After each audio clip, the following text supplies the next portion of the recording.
Kathy Cutzinger, Jody Amador,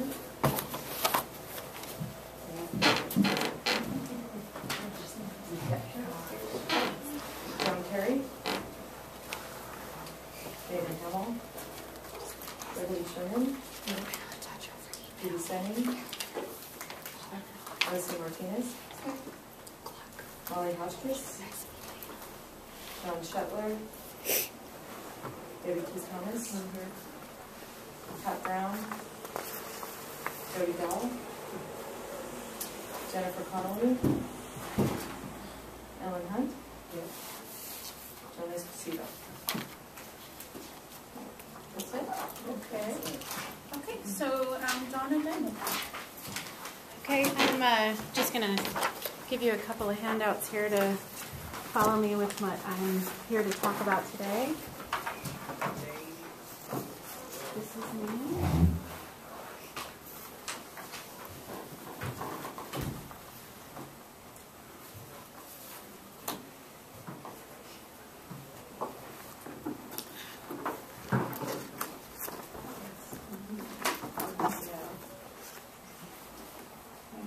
Does anyone need a copy of the agenda? I do.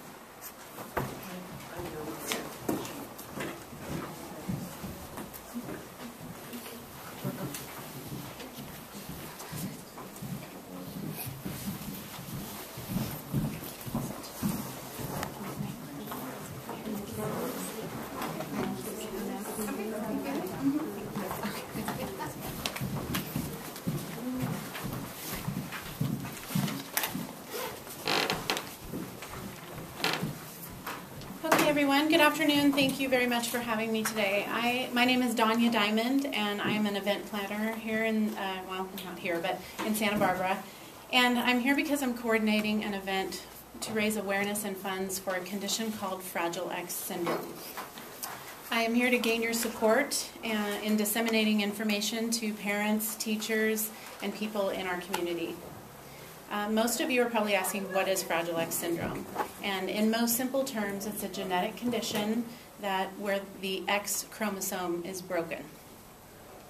In the past, parents have been given diagnoses for their children telling them that they have hyperactivity, short attention span, learning difficulties, and no one could really explain the whole puzzling picture until now. Fragile X is actually a lot more common than you think. However, much still remains to be learned about the syndrome. But with awareness events such as mine, and effective medical intervention and educational strategies being developed, we're making leaps and bounds in the right direction. Today, children with Fragile X no longer face a lifetime of low expectations and limited opportunities. The signs of Fragile X are very similar to autism. And in fact, I'm quoting Dr. Rondi Hagerman from the UC Mind Institute at the UC Davis Medical Center. Fragile X syndrome is the most common single gene of autism. The premutation of Fragile X can cause autism and sometimes intellectual disability. And this is very common in the general population, about 1 in 250 individuals. So that's kind of an astounding number. Dr. Rondi Hagerman will be at the event, and she will speak briefly, and she'll be there throughout the event for people to talk to and meet. She is the medical director of the UC Mind Institute at the UC Medical Davis Center. She's the professor of pediatrics and the founder of the National Fragile X Foundation. She is world known and respected and has opened Fragile X research clinics throughout the globe. Just to give you a little description of what children with Fragile X are like, they do have specific physical characteristics. They have some sensory issues. They have learning disabilities. Some have mental retardation. Some have behavioral characteristics. And some have language and speech challenges. So some of you may wonder why I've chosen Fragile X to throw an awareness campaign for. And it is because I am the carrier of Fragile X. So are my sisters. So are my mother and my grandmother, and we're not sure how much further back it goes. I have a 13-year-old nephew, and I have a 9-year-old niece that are fully affected. And I've been to the UC Mind Institute many times to accompany my sister and my nephew to observe those research studies that he's been involved in. Unfortunately, they were diagnosed very late in their life, so awareness would have helped with early intervention. My nephew is currently at a 3rd grade math level. Parents advocates, or in my case, I'm an aunt advocate. I am convinced that raising public awareness will help children be less likely to be misunderstood, misdiagnosed, and mistreated. The handouts that you have in front of you, and I'll get you one, because you just came in, have some further detailed information on Fragile X, and I've included on the back side, on the very back page, just some information about the event. It's a basketball tournament at the Page Youth Center. It's on Saturday, August 27th. And the players that have donated their time are the Santa Barbara Sheriff's Department, the Santa Barbara Police Department, both city and county fire departments, and the California Highway Patrol.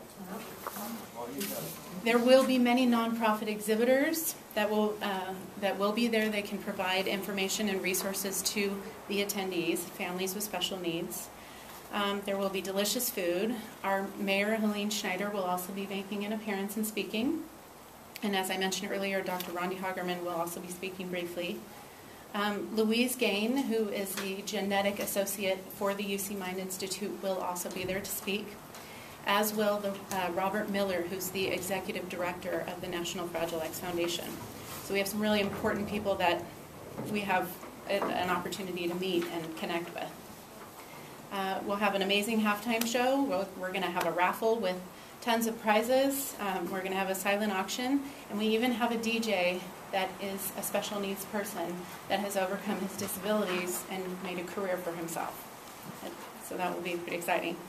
My hope is that this event become an annual event, and I would eventually like to create a local Santa Barbara chapter, but that's this is just the beginning. This is just the baby. You know how long that takes. So I would like to be able to do events locally and keep the money in Santa Barbara and in our community.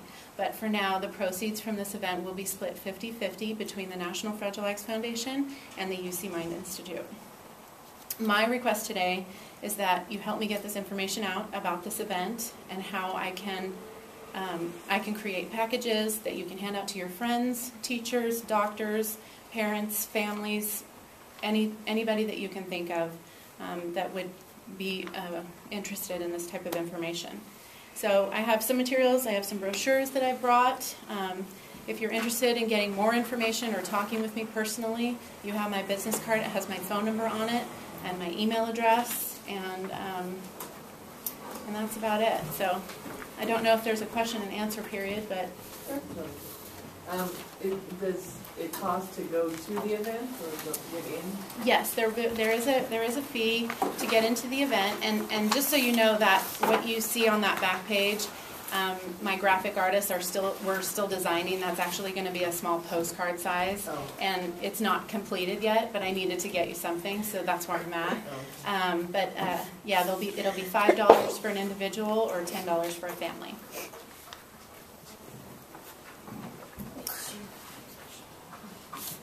Does anybody have any questions? Well, I have a little more time, so please.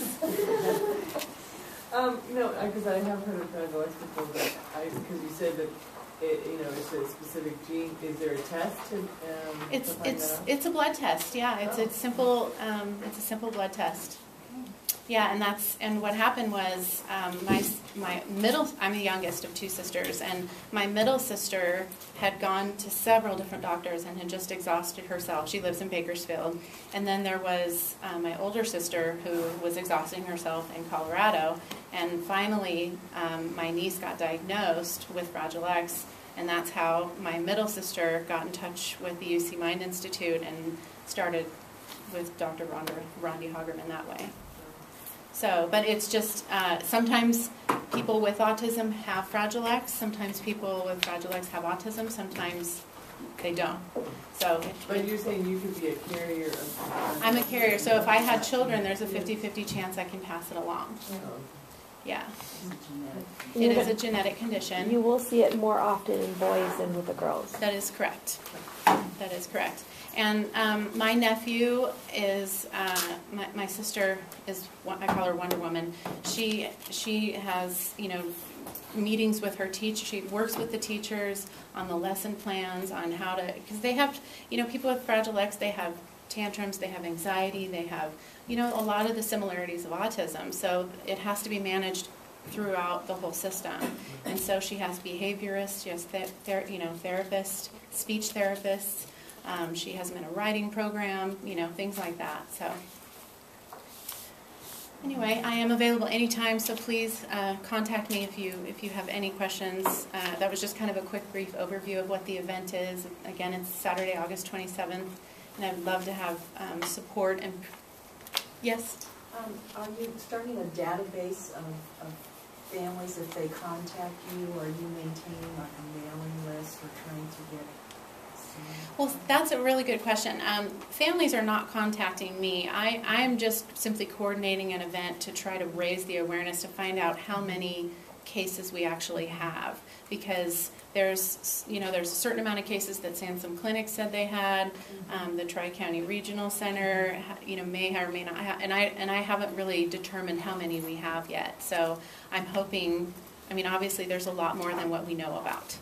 The reason I asked is frequently agencies are in the position of not being able to disclose that information. Right. And so for families, when they want to network, it becomes challenging for them to be put in touch with other families. Absolutely. And I was thinking, since you were thinking along the lines of eventually starting a chapter for the Santa Barbara area, that maintaining some sort of database where families could at least be on a common list might help some families. Oh, absolutely, and I'm offering my services to do that. Anything I need to do to support this cause. I know several families, and so I just wasn't sure if it's appropriate to Of course, direct them my way. Of course, I'm happy to do that. I may not know the exact resources that they need, but I can get in touch with the right people that can provide them with the right resources. Yeah, I think they have resources. I think it's more the family-to-family support, the Yeah. parent-to-parent piece that seems to be missing a lot of times. Definitely, and I would love to even initiate a parent, support group locally, and I can, yeah, I'm certainly willing to do that. Thank you very much, everyone. Thank you. Yeah, next we have Tri-Counties, right? Paulina and Yushka here to present, and they were because you all requested that Tri-Counties come and present. So Paulina and Yushka agreed to come to this meeting, and then in June, Lolly is coming to speak about the